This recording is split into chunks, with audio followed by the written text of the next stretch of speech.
கேக்குதா ப்ரோ? அவனை ஏதோ கேட்டமா இருக்கு ப்ரோ இதுக்கு மேலே போகணுமா எனக்கு பயமாக இருக்குதே. நிற்கிற மாதிரி கேட்குதா ப்ரோ? தெரியுதா? ரொம்ப அமானுஷமாக இருக்குது. சரி. ஆனால் இறந்தவங்களை எங்கள் ஊருக்குள்ளே தான் கொண்டு போகணும். ஏன்னா அந்த பெருமா போய்கிட்ட சண்டை போட்டுட்டு பெத்த தாய்கிட்ட சண்டையை போட்டுட்டு இந்த அம்மனை பார்க்க வந்த அந்த ஒருத்தரோட நிலைமை என்ன ஆச்சு அப்படிங்கிறதே வந்துட்டு செம்ம ஹைப்ல இருந்துட்டு இருக்குது. அதுக்கான ஆன்சரே வந்துட்டு பயங்கரமான ஆன்சரா இருக்குது. ஸோ அப்படி அது ஒரு பக்கம் இருந்துட்டு இருக்க இந்த அம்மன் வந்துட்டு என்ன பண்ணியிருக்கிறாங்கன்னா மொத்த ஊரையும் ஒரு மிகப்பெரிய ஒரு கொடிய சக்திகிட்ட இருந்து காப்பாத்தி இருக்கிறாங்க. ஸோ இது எல்லாமே வந்துட்டு பொய் இல்லைங்க, முழுக்க முழுக்க நிஜம். ஸோ இந்த நிஜத்தை சொல்றதுக்காக ஒரு அண்ணா நம்மளை வந்துட்டு ஒரு பிளேஸ்க்கு கூப்பிட்டுருக்காங்க. அந்த பிளேஸ் என்னன்னு பாத்தீங்கன்னா வந்துட்டு நைட்டு 1 மணிக்கு மேல கிளம்பி நம்மளை வர சொல்லியிருக்காங்க. தனியா வராதீங்க, நீங்க கூட யாரையாச்சும் ஒருத்தங்களை கூட்டிட்டு வாங்க அப்படிங்கிறாங்க.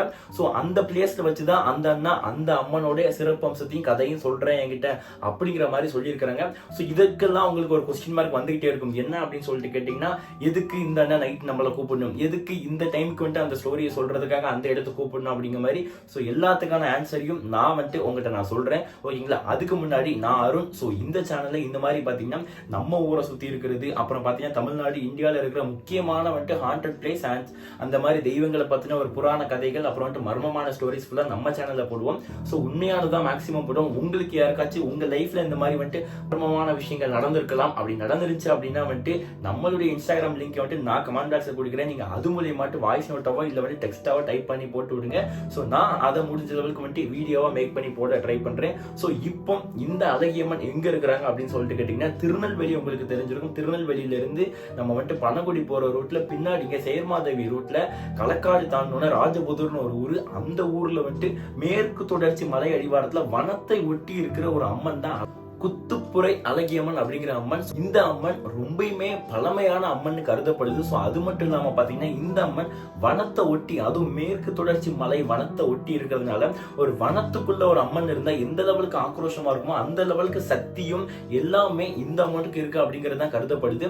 ஸோ ஃபர்ஸ்ட் நம்ம வந்துட்டு இப்ப கிளம்பி டைரக்டா அந்த அண்ணனை போய் மீட் பண்ணலாம். ஸோ அந்த அண்ணன் சொல்ற ஸ்டோரி என்ன அப்படிங்கறத நம்ம கேட்டுட்டு தெளிவா வந்து நான் உங்களுக்கு எக்ஸ்பிளைன் பண்றேன். வாங்க நம்ம இப்ப கிளம்பலாம்.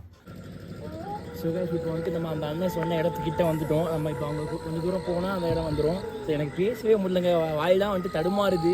வாங்க போகலாம், அப்படியே கூட வாங்க வாங்க வாங்க. இப்போ இடமே பாருங்கள், 2 பக்கம் மட்டும் எவ்வளோ இருட்டாக இருக்குது அப்படின்னு சொல்லிட்டு. ஸோ ப்ரோ நானும் என் கூட ஒரே ஒரு ப்ரோ மட்டும் தான் வந்துருக்குறாங்க. அந்த இடத்துக்கு தான் இப்போ நாங்கள் போயிட்டுருக்கோம். போகிறவர்களே அந்த இடத்துக்கு நீங்கள் தனியாக வராதுங்கன்னு அவங்க சொன்னாங்க. அதனால தான் ஒரு பையனை நான் இப்போ கூப்பிட்டு வந்துட்டுருக்கேன். எல்லாமா சவுண்டு கேட்குதுங்க. அப்புறம் உனக்கு ஏதாச்சும் கேட்குதா? சவுண்டு கேட்குதா ப்ரோ? அவனை ஏதோ கேட்டமா இருக்கு. என்ன ப்ரோ இடமே இவ்வளோ அமானுஷமாக இருக்குது. உங்கள் ஃபோனை கொடுங்க, டைம் பண்ண ஃபோன் தாங்க.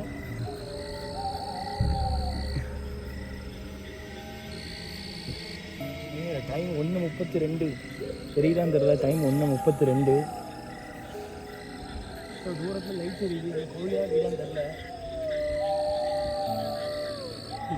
ப்ரோ. இதுக்கு மேலே போகணுமா எனக்கு பயமாக இருக்குங்க. அவரை ஃபோன் பண்ணி வர சொல்லுவோம்மா பேசாமல்.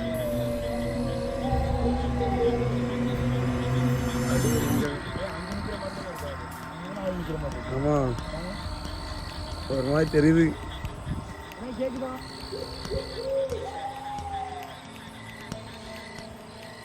இதுக்கு மேல போனா டேஞ்சர் நினைக்கிறேன். ஆள் நிற்கிற மாதிரி உங்களுக்கு தெரியல? கேமராவில் தெரியுதா? இருங்க பாருங்க. தெரியல, உங்களுக்கு தான் தெரியுது. ஏங்க எனக்கு தான் தெரியும்.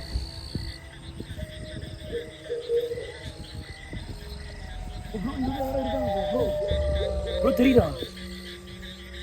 யார் நீங்க? எனக்கு ஒன்றும் தெரியலையே சாமி. ஏங்க நல்லா பாருங்க, ஜூம் பண்ண முடியாத கேமரால. சரி நாங்கள் டார்ச் லைட் வேறு விட்டு வரலையே. யாரோ இருந்த மாதிரி இருந்துச்சுங்க. இப்போ வேணாம் போ, நம்ம வந்துட்டு அவரை கால் பண்ணி அந்த அண்ணனை கால் பண்ணி வர சொல்லுவோம். சரிங்க வாங்க நம்ம வந்துட்டு.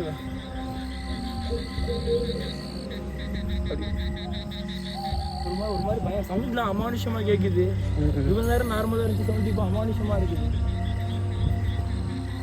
சரி வாங்க நம்ம போயிடலாம். சரி நான் அவருக்கு கால் பண்ணி இங்கே வர சொல்கிறேன். இங்கே வெயிட் பண்ணுங்க.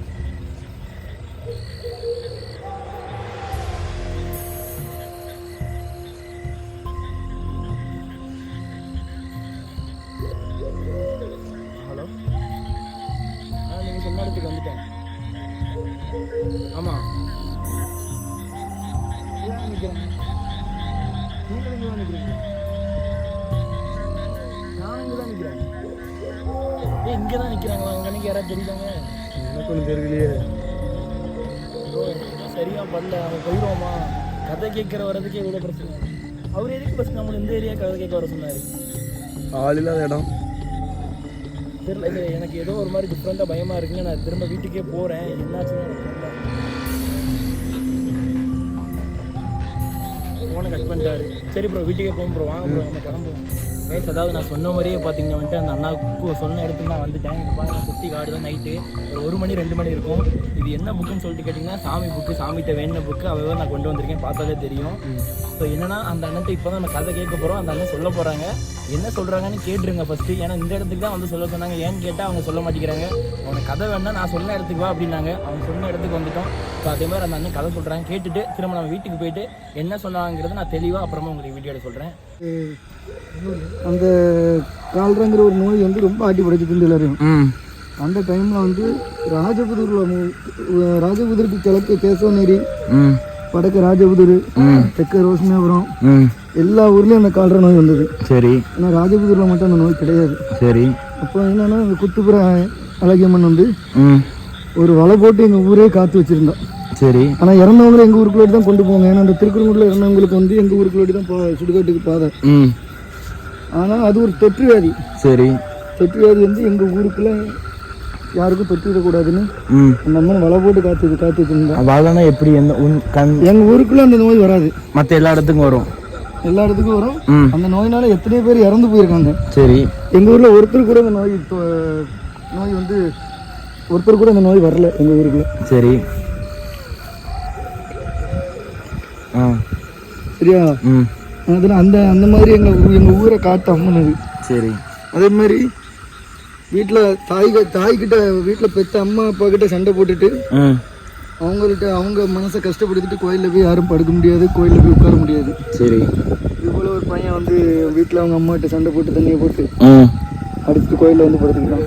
சரி. ராத்திரி அந்த பையனை காலை பிடிச்சி இழுத்து கொண்டு போய் கோயிலுக்கு வெளியே கொண்டு போய் போட்டுட்டு. காரணம், தாய்கிட்ட சண்டை போட்டவனுக்கு இந்த தாய்கிட்ட அடைக்கலாம் கிடையாது. இன்னும் வருஷம் 5 வருஷம் ஆச்சு, இன்ன வரைக்கும் அந்த கோயிலுக்குள்ளே வரமாட்டேன். நைட்டு படுத்துருந்தேன், என் காலை சட்டம் முடிச்சு பார்த்தேன். முதல் நாள் போய் அதை திறந்து விட்டேன். 2ஆம் நாள் என்னாச்சு, திறந்து விட்டு படுத்துருக்கேன். இல்லை 2ஆம் நாள் அடிச்சிட்டோம். ஒரு குத்து முள்ளு, இவ்வளோ நேரம் முள்ளு என் வீட்டு வாசல் வந்து வச்சு ஒரு பொம்பளை. நான் என் வீட்டில் வைக்க அப்படின்னா, நீ மட்டும் நான் போகிற பாதை அடைச்சிருக்கல, அடுத்தலாம் அடைச்சிருக்கேன். நீ மட்டும் நான் போகிற பாதை அடைச்சிருக்கல, அப்போ நான் உன் வீட்டுக்குள்ள போகிற பாதை அடைச்சி தானே வைப்பேன் அப்படின்னு சட்டுன்னு முடிச்சு பார்க்க பாதை அடைச்சிருக்கேன். அதனால திறந்து போட்டு எவனை அடைச்சதுக்கு நான் போய் தேர என்கிட்ட தான் வந்து கேட்பியா அப்படின்னு கேட்டு வந்து கண்ணு வந்து படுத்தேன். உரிமூலம் தானே கேட்கும். சரி, அவங்க சொல்லியிருக்காங்க. உங்களுக்கு எந்த லெவலுக்கு புரிஞ்சிருக்குன்னு தெரியல. நான் வீட்டுக்கு போயிட்டு இதை உங்களுக்கு தெளிவாக எக்ஸ்பிளைன் பண்ணுறேன், உங்களுக்கு புரியும். ஸோ கைஸ், நீங்கள் எல்லாத்தையும் பார்த்துருப்பீங்க. ஸோ வந்துட்டு இது உண்மை நினைக்கிறவங்களுக்கு உண்மை இல்லை, வந்துட்டு எப்படி வேணாலும் நீங்கள் நினச்சிருக்கலாம். பட் உண்மை என்ன அப்படிங்கிறது இப்போ நான் வந்துட்டு விளக்க போகிறேன். ஸோ அந்த அண்ணா சொன்ன விஷயம் என்ன அப்படின்னு நீங்கள் சொல்லிட்டு கேட்டிங்கன்னா, ஒரு நபர் வந்துட்டு என்ன பண்ணியிருக்கிறாங்க, நல்லா வந்துட்டு தண்ணி போட்டுட்டு அவங்க அம்மாட்ட பெத்த தாய்கிட்ட சண்டை போட்டுட்டு வீட்டை விட்டு வெளியே வந்து அந்த அம்மன் கோவில்ல வாசல்ல திண்ணை இருக்கும் பாருங்க, அதுல நைட்டு படுத்து தூங்கி இருக்கிறாங்க.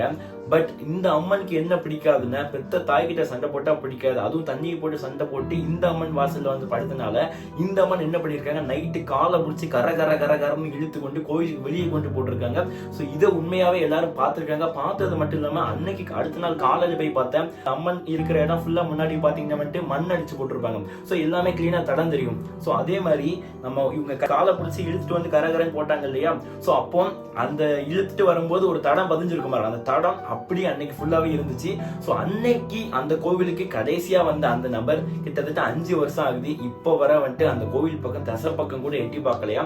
ஸோ இது ஒரு முழுக்க இது ஒரு உண்மையான விஷயம். இன்னொரு விஷயம் என்னன்னா, இந்த விஷயமும் அந்த அண்ணா சொல்லும்போது கேட்டிருப்பீங்க. அதாவது முன்னொரு காலத்துல இந்த அம்மன் ரொம்பவுமே பழமையான சக்தி வாய்ந்த அம்மன். முன்னாடி வந்துட்டு இந்த ஊரை சுத்தி இருக்கிற நிறைய கிராமங்கள் இருக்குது, கேசவநேரி, திருக்கணங்குடி, அது இதுன்னு சொல்லிட்டு நிறைய ஊர்கள் இருக்குது. இந்த ஊர்கள் எல்லாம் பாத்தீங்கன்னா வந்துட்டு காலரா அப்படிங்கிற மாதிரி கொடிய நோய் வந்துட்டு முன்னொரு காலத்துல எல்லாரையுமே தாக்கி இருக்குது. நிறைய பேர் வந்துட்டு இறந்தும் இருக்கிறாங்க. பட் அந்த சிச்சுவேஷன்ல அந்த டைம்ல இந்த ராஜபுதூர் அப்படிங்கிற இந்த ஊருக்கு மட்டும் அந்த காலராங்கிற நோய் வரவே இல்லையா. ஸோ இந்த காலரா நோய் வராம இந்த அம்மன் தான் பாத்தீங்கன்னா வந்துட்டு அப்படியே அந்த ஊருக்கே வந்துட்டு பாதுகாப்பு வேலி அமைச்சு பாத்தீங்கன்னா வந்துட்டு அம்மன் ஊரை காப்பாத்திட்டு இருந்திருக்காங்க. ஈவன் பாத்தீங்கன்னா வந்துட்டு திருக்கோணங்குடியில இருக்கிறவங்களுக்கு சுடுகாடும் வந்துட்டு இந்த சைட்ல இருக்கிறவங்களுக்கும் சுடுகாடு அந்த காலகட்டங்கள்ல ராஜபுதூர்ல தான் இருந்திருக்குது, அந்த ஆத்து ஓரத்துல. ஏன்னா கொடுமுடியாறு அணை அதை ஒட்டி ஒரு ஆறு ஓடும், அந்த ஆறுல தான் பாத்தீங்கன்னா பக்கத்துல தான் ஆத்தோட அடிவாரத்துல இந்த கிராமம் அமைஞ்சிருக்கிறதுனால சோ இங்கதான் சுடுகாடு இருந்திருக்குது. சோ எல்லாருமே வந்துட்டு அந்த ஊர்ல வந்துட்டு காலரா வந்து இறந்திருப்பாங்க தெரியுமா, திருக்கோணங்குடியில வந்து இறந்திருக்கலாம். சோ வந்து அப்படி இறந்தவங்களையும் இந்த ஊர்ல தான் கொண்டு அடக்கம் பண்றதா இருக்கட்டும், இல்ல எரிக்கிறதா இருக்கட்டும், ஏதோ ஒரு சம்பிரதாயம் பண்ணிருக்கிறாங்க. அப்படி பண்ணும் பொழுதும் கூட இந்த அம்மன் வந்துட்டு இந்த ஊர் மக்களுக்கு எதுவுமே வராம இந்த ஊரை வந்துட்டு அவ்வளவு பாதுகாப்பாத்திட்டு இருந்திருக்கிறாங்க இந்த ஊர் அம்மன். சோ அவனாலேயே இந்த அம்மன் வந்துட்டு எல்லாரும் சக்தி வாய்ந்த அம்மன் அப்படின்னு சொல்லிட்டு வேண்டுறாங்க. சோ இது ஒரு பக்கம் கதையா இருந்தாலும் இன்னொரு கதை, இது அந்த அண்ணா சொல்லாத கதை, முன்னாடி என்கிட்ட சொன்ன கதையை நான் சொல்றேன். அதாவது கேளுங்க, அதாவது அம்மன் போற வழி ஓகேங்களா. இப்ப என்னன்னா, இப்ப எல்லாரும் சபரிமலைக்கு மாலை போட்டுருக்காங்க. சபரிமலைக்கு மாலை போட்டிருக்கும் போது அந்த ஊர்ல மாலை போட்டிருக்க பக்தர்கள்லாம் என்ன பண்ணுவாங்க சொல்லிட்டு கேட்டீங்கன்னா, அந்த குத்துப்புரை அழகியம்மன் கோவில்ல ஒரு தாவலன்னா ஒரு டென்ட் மாதிரி போட்டு அதுல அந்த வில்லுப்பாட்டு அடிப்பாங்க பாத்தீங்கன்னா, அந்த மேடையில தான் எல்லாரும் தூங்கிட்டு இருப்பாங்க. சோ வில்லுப்பாட்டு அந்த அம்மனுக்கு நேர் ஆப்போசிட்ல இருக்கும் ஓகேங்களா. சோ அம்மன் போயிட்டு வர வழி இருக்கு பாத்தீங்களா, அது கொஞ்சம் வில்லுப்பாட்டு அடிக்கிறது மேடைக்கு கொஞ்சம் பக்கத்துல இருக்கும். சோ இவங்க எல்லாரும் என்ன பண்ணிருக்காங்க அப்படின்னு சொல்லிட்டு கேட்டீங்கன்னா, ஒரு நாள் பாத்தீங்கன்னா எல்லாரும் வந்துட்டு வரிசையா படுத்திருக்காங்க. அப்படி படுத்திருக்கும் போது ஒரு மாலை போட்ட பக்தர் மட்டும் என்ன பண்ணிட்டாங்க, அம்மன் போற வழியில காலை நீட்டி படுத்துட்டாங்க. சோ அம்மன் போயிட்டு வர முடியாது இல்லையா. அப்போ யாரோ வந்துட்டு ஒருத்தங்க காலை பிடிச்சி இழுத்த மாதிரியும், சோ வந்துட்டு என் வழியை மறைச்சிட்டு நீ படுத்திருக்க அப்படின்னு சொன்ன மாதிரியும் டக்குன்னு கனவு வந்து எரிச்சு பார்த்திருக்காங்க. சோ இவங்க அப்படி உள்ள படுத்துட்டு இருந்தவங்க கொஞ்சம் தூரம் யாரோ இழுத்துட்டு வந்த மாதிரி ஒரு சீன் நடந்திருக்குது. சோ இதுக்கப்புறம் அம்மன்கிட்ட போய் மன்னிப்பு கேட்டு, தெரியாம வந்துட்டு நான் காலை நீட்டி படுத்துட்டமா, நீ போற வழியை மறைச்சிட்டமா அப்படின்னு சொல்லிட்டு மன்னிப்பு கேட்டு இருக்காங்க. இது ஒரு பக்கம். இன்னொரு பக்கம் என்ன நடந்திருக்கு அப்படின்னு சொல்லிட்டு கேட்டீங்கன்னா, இவங்க கோயிலுக்குள்ள வந்துட்டு இப்ப பக்தர்கள் எல்லாம் படுக்கிறதுனால நாய் வந்துட்டு அசிங்கம் பண்ணி போட்டுருது. சோ நாய்ங்கிறது சாஸ்திரம் உங்களுக்கு தெரியும். பட் நாய் உள்ள வராம இருக்கிறதுக்காக என்ன பண்ணிருக்காங்க, கோயிலை சுத்தி பாத்தீங்கன்னா வந்துட்டு ஒரு வேலி போட்டு, என்னன்னா ஒரு முள்வேலி போடல, ஜஸ்ட் விறகுலாம் வச்சு ஒரு வேலி போட்டு மொத்த வாசலையும் அடைச்சிட்டாங்க. யாராச்சும் வரணும்னா அந்த வாசலை இப்ப நம்ம திறந்துட்டு தான் உள்ள வரணும், அந்த மாதிரி வந்துட்டு அடைச்சிட்டாங்க. சோ அடைச்சிட்டு நைட் எல்லாரும் படுத்து தூங்கிட்டாங்க. அப்போ படுத்து தூங்கிட்டு இருக்கும்போது ஒரு அண்ணாக்கு கனவு வருது. என்ன கனவு வருதுன்னா, இறந்து போன ஒருத்தவங்க வந்துட்டு வீட்டுக்கு முன்னாடி பாத்தீங்கன்னா வந்துட்டு வந்து மொத்த அது பேர் என்ன விறகு இருக்குல்ல, இப்ப இவங்க எப்படி கோவிலுக்கு அரண் கட்டினாங்களோ அதே மாதிரி அந்த அண்ணாவோட வீட்டுக்கு முன்னாடி வாசல்ல மொத்த விறகையும் கொண்டு போட்டு பாத்தீங்கன்னா வந்துட்டு அந்த அண்ணா வீட்டுக்கு உள்ள போகாத மாதிரி வந்துட்டு அரண் கட்டி ஒரு கேட்டு போட்டு வச்சிட்டாங்க. அது இறந்து போன ஒருத்தங்க, முன்னாள் ஒருத்தங்க ஓகேங்களா. சோ அப்புறம் வந்துட்டு இந்த அண்ணா கனவுல கேக்குறாங்க, என்னன்னா வந்துட்டு ஏன் இப்படி விறகெல்லாம் கொண்டு என் வீட்டு முன்னாடி போட்டேன்னா நான் எப்படி என் வீட்டுக்குள்ள போவேன் அப்படிங்கிற மாதிரி இந்த அண்ணா கொஸ்டின் கேட்க, அப்போ அந்த இறந்து போன அவங்க என்ன சொல்றாங்க அப்படின்னு சொல்லிட்டு கேட்டீங்கன்னா, உன் வீட்டு முன்னாடி விறகு போட்டேன், நீ போக முடியல, நீ என்கிட்ட சண்டைக்கு வரல, அப்ப நீங்க எல்லாரும் சேர்ந்து என் வீட்டுக்கு முன்னாடி வந்துட்டு நான் வீட்டுக்கு போயிட்டு வர வழியில வந்துட்டு விறகு போட்டு மறைச்சு வச்சிருந்தா நான் எப்படி உள்ள போறது அப்படின்னு சொல்லிட்டு ஒரு சீன் வந்ததுக்கு அப்புறம் டக்குன்னு இந்த அண்ணா எந்திரிச்சு பாக்குறாங்க. எந்திரிச்சு பார்த்தா அம்மன் போயிட்டு வர வழி இருக்கு பாருங்க, அது முன்னாடி ஃபுல்லா விறகு போட்டு அடைச்சு வச்சிருக்காங்க.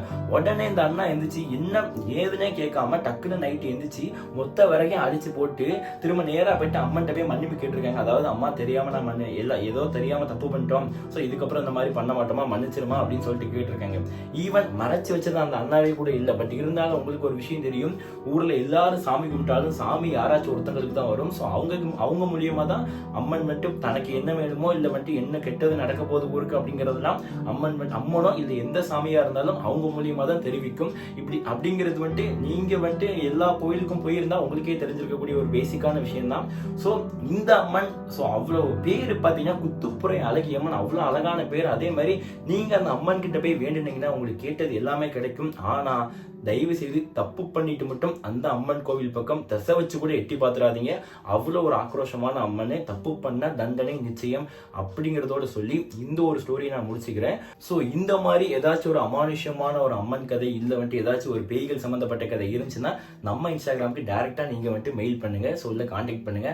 அண்ட் நீங்க இன்னும் நம்ம சேனல் சப்ஸ்கிரைப் பண்ண பார்த்துருந்தா சப்ஸ்கிரைப் பண்ணி பக்கத்துல பெல் பட்டன் இருக்கும், அதையும் பிரஸ் பண்ணி வச்சிருங்க. அப்பதான் நம்ம போடுற இந்த மாதிரி மர்மமான ஸ்டோரிஸ் எல்லாமே உங்களையும் வந்து சேர்ந்தடையும். Okay guys, love you so much. நம்ம வந்துட்டு நெக்ஸ்ட் ஒரு நல்ல வீடியோல வந்து சந்திக்கலாம். love you so much. bye bye.